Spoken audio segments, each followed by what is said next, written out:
कहानी की शुरुआत में हमें एयरपोर्ट दिखाया जाता है, जहां हम ब्रैड नाम के एक पायलट को देखते हैं। वो तेजी से जहाज की तरफ जा रहा होता है और साथ ही साथ वीडियो कॉल पर अपनी बेटी से बात भी कर रहा होता है। उसकी बेटी कहती है कि आज सुबह मैंने न्यूज देखी थी, जिसमें बताया जा रहा था कि आप जिस एरिया में जा रहे हो वहाँ का मौसम बहुत ज्यादा खराब है, जिस वजह से और भी कई सारी फ्लाइट्स कैंसिल कर दी गई हैं। इसलिए आपको भी अपनी फ्लाइट कैंसिल करके घर वापस आना चाहिए। लेकिन ब्रैड मुस्कुराकर जवाब देता है कि मैं पहले भी कई बार ऐसे मौसम में सेफली जहाज उड़ा चुका हूँ, इसलिए तुम परेशान मत हो, मैं जल्द ही घर वापस आ जाऊंगा। ये सुनकर उसकी बेटी खुश हो जाती है और कॉल काट देती है। उसके बाद ब्रैड जहाज के केबिन में आकर को पायलट से मिलता है। को पायलट थोड़ा सा नर्वस था क्योंकि आज वो पहली बार फ्लाइट उड़ाने वाला था। तभी एक एयर होस्टेस आकर ब्रैड को बाहर बुलाती है, जहाँ एक पुलिस अफसर ब्रैड को बताता है कि इमरजेंसी की वजह से तुम्हें एक कातिल को अपने साथ ले जाना पड़ेगा, जिसका नाम टोनी है। टोनी एक बहुत ही ताकतवर और खतरनाक इंसान है जिस पर मर्डर का केस है और अब इसे जहाज के जरिए दूसरी कंट्री ले जाकर उम्र भर कैद के लिए जेल में डाला जाएगा। वो पुलिस अफसर ब्रैड से कहता है कि ये जिम्मेदारी हम तुम्हें इसलिए दे रहे हैं क्योंकि तुम एक काबिल और समझदार पायलट हो। ब्रैड मान जाता है और टोनी को सबसे लास्ट वाली सीट्स में बिठा देता है ताकि बाकी पैसेंजर्स को कोई परेशानी न हो। उसके बाद सभी पैसेंजर्स अपने सीट्स पर बैठ जाते हैं और ब्रैड जहाज के स्टाफ के पास आकर कंफर्म कर लेता है कि सभी पैसेंजर्स आ गए हैं, जिसके बाद जहाज टेक ऑफ कर लेती है। ऊंचाई पर पहुंचने के बाद ब्रैड जहाज को ऑटो पायलट पर लगाकर को पायलट के साथ अपनी फैमिली के बारे में बातें करने लगता है। ब्रैड को पायलट को मोबाइल में अपनी बेटी की फोटो दिखाता है और कहता है कि मैं अपनी बेटी से बहुत प्यार करता हूं और हमारा इस दुनिया में एक दूसरे के अलावा और कोई भी नहीं है। दूसरी तरफ जहाज में बैठे पैसेंजर्स सफर को एंजॉय कर रहे होते हैं, लेकिन उन्हें पता नहीं था कि कुछ देर बाद उनके साथ बहुत ही बुरा होने वाला है। केबिन में बैठे दोनों पायलट्स भी खुश थे और जहाज भी नॉर्मल तरीके से फ्लाई कर रहा था, लेकिन तभी अचानक मौसम खराब हो गया और जहाज हल्के से झटके लेने लगा, जिस वजह से ब्रैड परेशान हो जाता है क्योंकि उसे कुछ ठीक नहीं लग रहा था। वो सभी मुसाफिरों को सीट बेल्ट बांधने के लिए अनाउंस करता है और रेडियो के जरिए वो कंट्रोल टावर से बात करने की कोशिश करता है, पर उसकी बात नहीं हो पाती क्योंकि मौसम खराब होने की वजह से यहाँ के सारे रेडियोस काम करना बंद कर देते हैं। तभी अचानक बिजली का तेज झटका प्लेन से आकर लगता है, जिस वजह से प्लेन जोर जोर से झटके लेने लगता है। ब्रैड पैसेंजर्स का हाल देखने के लिए केबिन से बाहर जाता है। पैसेंजर्स को देखकर ब्रैड को थोड़ा बहुत सुकून मिल जाता है क्योंकि सभी पैसेंजर्स सेफ थे, पर यहाँ अब धीरे धीरे लाइट बंद होती जा रही थी और तभी प्लेन को कई और झटके लगते हैं, जिससे ब्रैड का सिर सामने छत से टकराकर नीचे गिर जाता है और उसके माथे पर चोट लग जाती है। इस सूरत हाल को देखते हुए सभी पैसेंजर्स की हालत खराब होने लगी थी। ब्रैड जल्दी से वापस केबिन में आकर अपने साथी के साथ मिलकर प्लेन को संभालने में लग जाता है। ये उनके लिए काफी मुश्किल टाइम था। मौसम खराब होने की वजह से उन्हें आगे कुछ भी नहीं दिखाई दे रहा था। ब्रैड कहता है कि हमें प्लेन को नीचे लाना होगा क्योंकि अगर प्लेन को एक और झटका लगा तो प्लेन तबाह हो सकता है। ये लोग फौरन जहाज का अल्टीट्यूड कम करने लगते हैं और जहाज तेजी से नीचे की तरफ जाने लगता है। जहाज के अंदर मौजूद पैसेंजर्स काफी ज्यादा डरे हुए थे। तभी क्रिमिनल टोनी के साथ जो पुलिस अफसर आया होता है, उसके हाथ से मोबाइल छूट जाता है। वो अपने मोबाइल फोन को उठाने के लिए अपना सीट बेल्ट खोल लेता है, जिसकी मदद करने के लिए एक एयर होस्टेस भी अपना सीट बेल्ट खोलकर आगे आती है। अब क्योंकि प्लेन तेजी से नीचे की तरफ जा रहा था, जिस वजह से उनका सीट बेल्ट खुलते ही ये दोनों तेजी से ऊपर छत से टकरा जाते हैं। ये दोनों इतनी तेजी से छत से टकराते हैं कि उनकी तुरंत मौत हो जाती है। इतने में जहाज काफी कम अल्टीट्यूड पर आ जाता है और किसी तरह करके ये दोनों पायलट जहाज को कंट्रोल कर लेते हैं। लेकिन अब जहाज में ज्यादा पावर नहीं बची होती, इसलिए ब्रैड जहाज को एयरपोर्ट तक नहीं पहुंचा सकता था, जिस वजह से ब्रैड जहाज को नीचे लाकर समंदर में क्रैश लैंड करने का सोचता है। लेकिन तभी ये दोनों कुछ दूर एक आइलैंड देख लेते हैं, जिसके बाद ब्रैड जहाज की डायरेक्शन आइलैंड की तरफ कर लेता है और आइलैंड पर लैंड करने का फैसला करता है। कई मुश्किलों के बाद ब्रैड इस आइलैंड पर मौजूद एक रोड पर फाइनली इमरजेंसी लैंड कर लेता है। लकीली इस इमरजेंसी लैंडिंग में सभी पैसेंजर्स सही सलामत होते हैं और किसी को भी चोट नहीं आती। तभी जहाज में पीछे शॉर्ट सर्किट होता है, जिससे देखकर ब्रैड खुश हो जाता है क्योंकि जहाज में अभी भी थोड़ी बहुत बिजली बची हुई थी। सभी पैसेंजर्स के जहाज से उतरने के बाद एक एयर होस्टेस कैप्टन ब्रैड को बताती है कि क्रिमिनल टोनी को ले जाने वाला पुलिस अफसर मारा गया है और एक एयर होस्टेस भी मारी गई है। ये सुनकर ब्रैड बहुत ज्यादा मायूस हो जाता है। दूसरी तरफ एयरलाइन कंपनी का मालिक देखता है कि उसका एक जहाज अचानक गायब हो गया है क्योंकि उसने प्लेन को लैंड होते हुए नहीं देखा था और काफी देर से रेडियो खराब होने की वजह से उसका पायलट से कांटेक्ट भी नहीं हो पा रहा था। इसीलिए वो एयरलाइन कंपनी का मालिक स्कार्सडेल नाम के एक रेस्क्यू एक्सपर्ट को बुलाता है, जो ऐसे लोगों को ढूंढने का काम करता है जो मुश्किल में कहीं फंसे हुए होते हैं। एयरलाइन कंपनी का मालिक उसे कहता है कि मुझे मेरे प्लेन्स की सारी डिटेल्स चाहिए, जैसे वो कहाँ गया, उसके वर्कर्स और सभी पैसेंजर्स कहाँ हैं। जिसके बाद रेस्क्यू एक्सपर्ट अपने काम पर लग जाता है। दूसरी तरफ सारे पैसेंजर्स इस सोच में थे कि हम यहाँ क्यों उतरे हैं। ब्रैड सभी पैसेंजर्स को इकट्ठा करके समझाता है कि इमरजेंसी की वजह से हमें यहाँ उतरना पड़ा। प्लेन में अभी भी थोड़ी बहुत बिजली मौजूद है जिसे हम बाकी चीजों को ठीक कर लेंगे। तब तक आप लोग यहाँ आराम से रहें और आप लोग घबराइएगा नहीं, बहुत जल्द हम यहाँ से निकल जाएंगे। जिसके बाद ब्रैड प्लेन के पास आकर उसे ठीक करने में लग जाता है, पर वो देखता है कि जहाज में पावर काफी कम है, इसलिए उन्हें मदद का इंतजार करना होगा। ये लोग मैप निकालकर खुद ही अपनी लोकेशन देखने लगते हैं ताकि उन्हें पता चल सके कि आखिर ये लोग किस जगह पर हैं। ब्रैड का साथी को पायलट नक्शा देखकर बताता है कि हम एक प्राइवेट आइलैंड पर फंसे हुए हैं। ये जगह बहुत ही खतरनाक है। यहाँ पर ऐसे लोग हैं जो किसी सरकार या गवर्नमेंट की बात नहीं मानते। अगर इन लोगों ने हमें पकड़ लिया तो हमारी जान खतरे में पड़ सकती है और हमारी गवर्नमेंट भी हमें नहीं बचा पाएगी। ये सुनकर ब्रैड कहता है कि अब कहीं से भी करके हमें अपनी रेस्क्यू टीम को यहाँ पर बुलाना ही होगा ताकि वो आकर हम सबको बचा ले, क्योंकि यही एक रास्ता है यहाँ से निकलने का। जिसके बाद ये दोनों मदद बुलाने के लिए रेडियो ठीक करने लगते हैं, लेकिन आसमानी बिजली के टकराने से रेडियो बिल्कुल खराब हो चुका था। अब ब्रैड सभी पैसेंजर्स के पास आकर उन्हें बताता है कि किसी खराबी की वजह से रेडियो काम नहीं कर रहा, लेकिन आप सब परेशान मत हो। ब्रैड उन्हें तसल्ली देता है कि हम आइलैंड के दूसरी साइड पर जाकर रेडियो को ढूंढेंगे और कंट्रोल टावर को अपनी लोकेशन बताकर रेस्क्यू टीम को यहाँ पर भेजने के लिए कहेंगे, जो आकर आप सब लोगों को बचा लेंगे। और यहाँ ब्रैड एक बहुत बड़ा कदम उठाता है। वो कहता है कि मेरे साथ टोनी जाएगा। ये कहकर वो टोनी की हथकड़ी खोल देता है। यहाँ ब्रैड जहाज के कोपायलट से कहता है कि तुम जहाज की पावर को रिपेयर करने के काम पर लग जाओ। मैं जल्द ही किसी भी कॉन्टैक्ट के जरिए रेस्क्यू टीम को यहाँ तक लाने की कोशिश करूंगा। जिसके बाद टोनी और ब्रैड रेडियो ढूंढने के लिए जंगल की तरफ निकल पड़ते हैं। रास्ते में टोनी ब्रैड को उस पर भरोसा करने के लिए थैंक्स कहता है। अब हम इस आइलैंड पर रहने वाले आतंकवादी ग्रुप को देखते हैं, जिनके पास एक आदमी दौड़ कर आता है और वो आदमी उस ग्रुप के लीडर को बताता है कि यहाँ आइलैंड पर एक प्लेन आकर रुका है इमरजेंसी की वजह से और उसके अंदर बहुत सारे लोग हैं जो अलग अलग कंट्रीज से हैं। ये सुनकर ग्रुप का लीडर उस आदमी को कुछ पैसे देता है और ग्रुप का लीडर अपनी टीम से तैयार होने को कहता है। आइलैंड के जंगल में ब्रैड और टोनी आगे बढ़ रहे होते हैं। टोनी ब्रैड से पूछता है कि तुमने मुझे आजाद क्यों किया और अब मुझे कहाँ लेकर जा रहे हो। तब ब्रैड उसे कहता है क्योंकि मैं तुम्हारी वजह से सबको खतरे में नहीं डाल सकता और यहाँ एक खतरनाक आतंकवादी ग्रुप है जिसका मेरे साथ मिलकर तुम्हें सामना करना है। तब टोनी ब्रैड से कहता है कि मैं एक मिलिट्री बैकग्राउंड से हूँ और मैं यूएस मिलिट्री में कई साल ड्यूटी कर चुका हूँ। कुछ ही देर में पीछे से टोनी की आवाज आनी बंद हो जाती है। जब ब्रैड पीछे मुड़कर देखता है तो टोनी वहाँ नहीं था। वो ब्रैड से अपनी जान छुड़ाकर भाग चुका था और अब ब्रैड अकेले ही जंगल में आगे निकल पड़ता है। जंगल में आगे बढ़ते हुए ब्रैड एक खाली पड़ी फैक्ट्री में जाता है जहाँ वो एक टेलीफोन को ढूंढ लेता है, लेकिन वो पुराने जमाने का टेलीफोन खराब पड़ा हुआ था। जिसके बाद ब्रैड साइड पर लगे उस टेलीफोन के तार जोड़ने लगता है और टेलीफोन काम करने लग जाता है। ब्रैड जल्दी से कंपनी के हेल्पलाइन पर कॉल करता है। ब्रैड हेल्पलाइन को अपनी लोकेशन और सब कुछ बता देता है, लेकिन लाइन में कोई गड़बड़ी होने की वजह से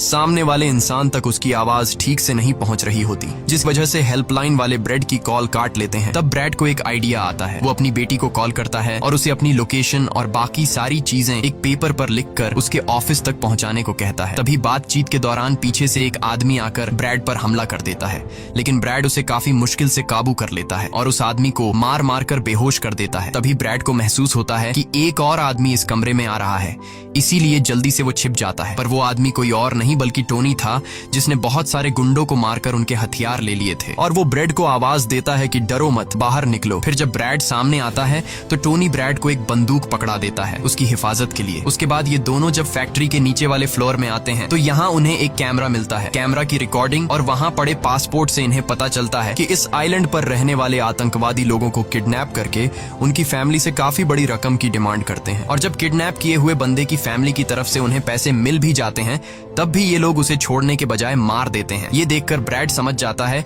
कि हमारे पैसेंजर्स भी खतरे में हैं। जिसके बाद ये दोनों बाहर निकलते हैं और सामने उन्हें एक गाड़ी दिखाई देती है। ये गाड़ी उस आतंकवादी की थी जो कुछ देर पहले ब्रैड के हाथों मारा गया। अब ये दोनों बाहर खड़ी गाड़ी में बैठ जाते हैं और अपने पैसेंजर्स की तरफ जाने लगते हैं। उधर सभी पैसेंजर्स ब्रैड के इंतजार में बैठे हुए होते हैं कि ब्रैड जल्द ही उनके लिए मदद लेकर आ जाएगा। तभी उन्हें किसी गाड़ी की आवाज आती है। गाड़ी की आवाज सुनकर ये लोग खुश हो जाते हैं और ये लोग समझते हैं कि ब्रैड उनके लिए रेस्क्यू टीम बुला लिया है। लेकिन ये रेस्क्यू टीम नहीं बल्कि इस आइलैंड पर रहने वाले आतंकवादी थे। वो लोग गोलियां चलाकर सभी पैसेंजर्स पैसेंजर्स को डराने लगते हैं। उन गोलियों की आवाज ब्रैड और टोनी ने भी सुन ली थी, जिसके बाद ये लोग कार की स्पीड बढ़ाकर जल्दी से प्लेन तक पहुंचने की कोशिश करते हैं। आतंकवादी ग्रुप का लीडर एयर होस्टेस से सभी यात्रियों की लिस्ट मांगता है। डर के मारे जल्दी से एयर होस्टेस उसे लिस्ट ला कर दे देती है। फिर गैंग का एक आदमी को पायलट से पूछता है कि तुम्हारा सीनियर पायलट कहाँ पर है, जिस पर को पायलट बताता है कि किसी काम से वो जंगल में गया था पर अभी तक वापस नहीं आया। तभी वहाँ पर ब्रैड और टोनी भी पहुंच जाते हैं, लेकिन ये दोनों चुपके से दूर से इन लोगों को देख रहे होते हैं। इसी दौरान एक औरत वहाँ से भागने की कोशिश करती है, पर वो लोग गोली चलाकर उसे मार देते हैं। ये देखकर ब्रैड उनकी मदद करने के लिए जाता है, पर टोनी उसे रोक लेता है और टोनी कहता है कि तुम शांत रहो, अभी जाना ठीक नहीं। गैंग का लीडर सभी पैसेंजर्स को एक बस में बैठा लेता है और गैंग का लीडर अपने 2 साथियों को वहीं छोड़कर उनसे कहता है कि जाओ, जहाज के अंदर जो भी कीमती सामान है उसे ले आओ। जिसके बाद ये लोग सभी पैसेंजर्स को अपने अड्डे पर ले जाने लगते हैं। गैंग के जाने के बाद ब्रेड टोनी पर गुस्सा करने लगता है कि वो लोग हमारे पैसेंजर्स को ले गए और तुमने मुझे जाने ही नहीं दिया। जिस पर टोनी उसे समझाता है कि वो लोग काफी ज्यादा थे, अगर तुम चले भी जाते तो इतनी बड़ी आर्मी से अकेले नहीं लड़ पाते। अब ये दोनों प्लेन की तरफ बढ़ने लगते हैं और उन दोनों गुंडों को पकड़ लेते हैं जो प्लेन से कीमती सामान चुरा रहे थे। ब्रेड गन पॉइंट पर उनसे पूछता है कि तुम्हारा लीडर पैसेंजर्स को कहां पर लेकर गया होगा, जिस पर वो बताता है कि यहाँ से कुछ दूर हमारा एक अड्डा है और वो सब वहीं गए होंगे। दूसरी तरफ ब्रेड की बेटी रेस्क्यू एक्सपर्ट के पास ब्रेड का लिखवाया हुआ पेपर दे देती है, जिस पर प्लेन का लोकेशन और सारी जानकारी लिखी गई होती है। रेस्क्यू एक्सपर्ट सैटेलाइट की मदद से प्लेन की लोकेशन का पता लगा लेता है। उन्हें पता चल जाता है कि प्लेन एक आइलैंड पर फंसा हुआ है और उन्हें ये भी पता चल जाता है कि इस आइलैंड पर एक खतरनाक आतंकवादी ग्रुप है। इसके बाद वो रेस्क्यू ऑफिसर अपनी एक प्राइवेट आर्मी के कैप्टन को कॉल करता है और उसे ये सारी सिचुएशन समझाकर उस आइलैंड पर जाने को कहता है। प्राइवेट आर्मी का कैप्टन मान जाता है और अपने साथियों के साथ एक पैसों का भरा हुआ बैग और कई सारे वेपन्स के बैग गाड़ी में लोड करके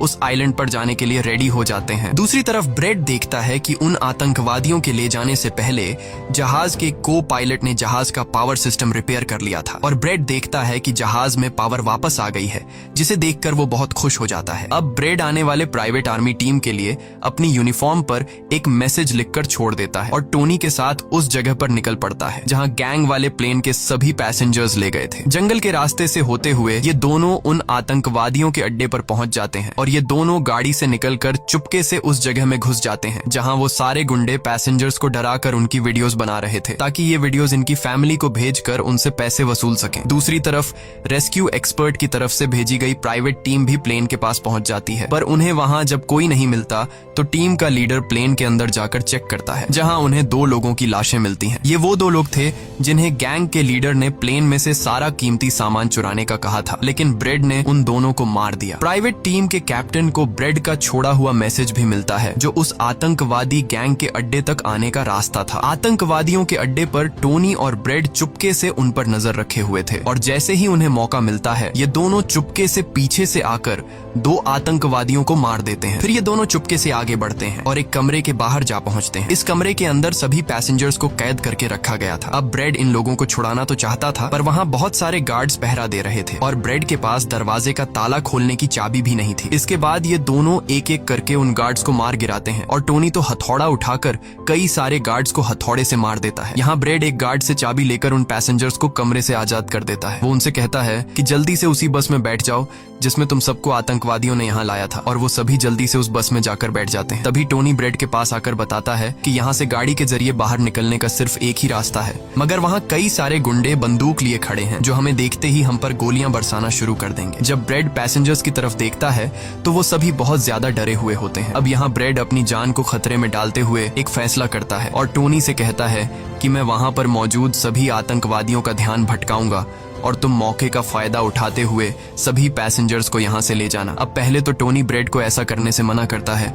वो कहता है कि ऐसा करने से वो लोग तुम्हें मार देंगे, लेकिन ब्रेड कहता है कि इसके अलावा हमारे पास और कोई दूसरा रास्ता नहीं है। ये सुनकर टोनी मान जाता है। ब्रेड वहाँ से निकलकर आतंकवादियों के पास आता है। वहाँ ब्रेड गैंग के लीडर से बात करता है कि मैंने हेल्प के लिए इन्फॉर्म कर दिया है, जल्द ही यहाँ पर रेस्क्यू टीम आ जाएगी, इसलिए सभी पैसेंजर्स को यहाँ से जाने दो। ये सुनकर सभी गैंग वाले ब्रेड पर हंस पड़ते हैं और ब्रेड को पीटने लग जाते हैं। गैंग का हेड कहता है कि ऐसे कैसे इसे छोड़ दूं, पैसों के बिना मैं किसी को नहीं छोड़ता। और अब जैसे ही ये लोग ब्रेड को मारने वाले होते हैं, तभी वहां पर प्राइवेट रेस्क्यू टीम पहुंचकर आतंकवादियों पर हमला कर देती है और काफी देर तक गोलीबारी करने के बाद गैंग के कई सारे लोगों को मारकर वो ब्रेड को छुड़ा लेते हैं और ब्रेड को बस में उठाकर यहाँ से निकल जाते हैं। यहाँ गैंग का लीडर देखता है कि उसके कई सारे साथियों के साथ उसका छोटा भाई भी मारा गया। ये देखकर वो बहुत ज्यादा गुस्सा हो जाता है और कसम उठाकर कहता है कि वो इन लोगों में से एक को भी नहीं छोड़ेगा और सभी को चुन चुन कर मारेगा। इसके बाद वो अपनी टीम से कहता है कि जल्दी से तैयारी कर लो, हम जल्द ही इन लोगों को मारने के लिए निकलेंगे। बस में प्राइवेट टीम का कैप्टन सभी को बताता है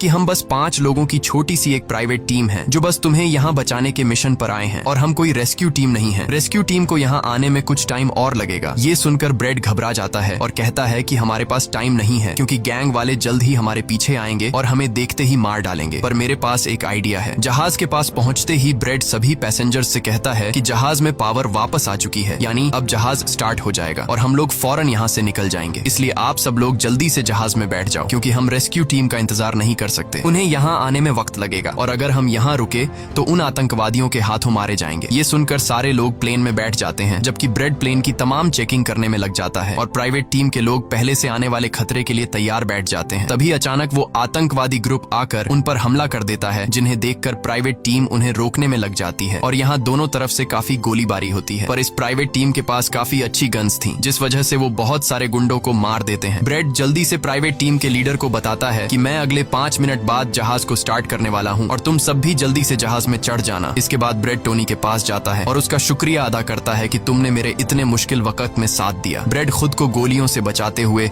अंदर जहाज में आकर अपने केबिन में बैठ जाता है और अपने साथी को पायलट के साथ मिलकर प्लेन को स्टार्ट करने में लग जाता है। उधर टोनी के पास गोलियां खत्म हो जाती हैं और जब वो बुलेट्स ढूंढने के लिए प्राइवेट टीम का बैग चेक करता है तो उसे वहां पैसों से भरा हुआ एक बैग मिलता है। लेकिन इस वक्त टोनी पैसों को छोड़कर दूसरी बैग से गोलियां निकालकर दोबारा आतंकवादियों से लड़ने लगता है। यहाँ तब तक ब्रेड भी प्लेन को राइट साइड पर घुमा देता है। अब प्राइवेट टीम के सोल्जर्स भी एक एक करके जहाज में चढ़ने लगते हैं और टोनी उन्हें कवर फायर देता है। पावर आने की वजह से रेडियो भी काम करने लग जाता है। अब ब्रेड को प्लेन कंपनी का मालिक बताता है कि मैं तुम्हें कोई सुरक्षित जगह बता दूंगा जहां तुम जा सकते हो। अब सभी लोग जहाज में चढ़ जाते हैं पर टोनी नहीं चढ़ता। वो पैसों से भरा बैग लेकर वहां से भागने लगता है क्योंकि अगर वो इनके साथ प्लेन में वापस गया तो पुलिस वाले उसे फिर से पकड़कर जेल में डाल देंगे। गैंग का लीडर अपने साथियों को मरता हुआ देखकर गुस्से से पागल हो जाता है। वो प्लेन के सामने रॉकेट लॉन्चर लाकर उन्हें एक ही झटके में उड़ाने का सोचता है, लेकिन सही टाइम पर टोनी उसे देख लेता है। अब टोनी जल्दी से बंदूक उठाकर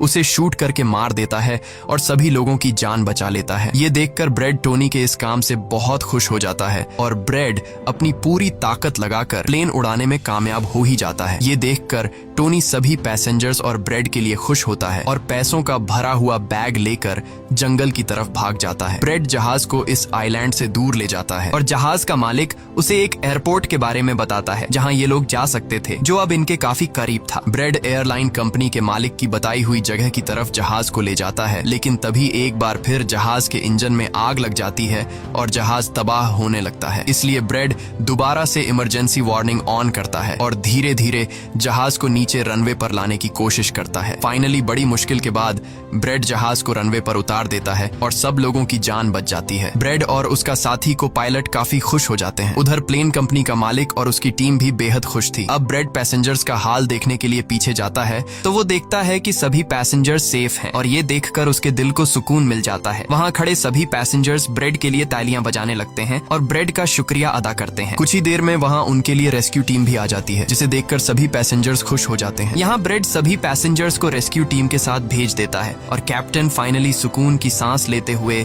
जहाज की सीढ़ियों पर बैठकर अपनी बेटी से कॉल पर बात करता है। इसी के साथ ये कहानी खत्म हो जाती है। अगर आपको वीडियो अच्छी लगी हो तो हमारे चैनल को सब्सक्राइब और वीडियो को लाइक जरूर कीजिएगा।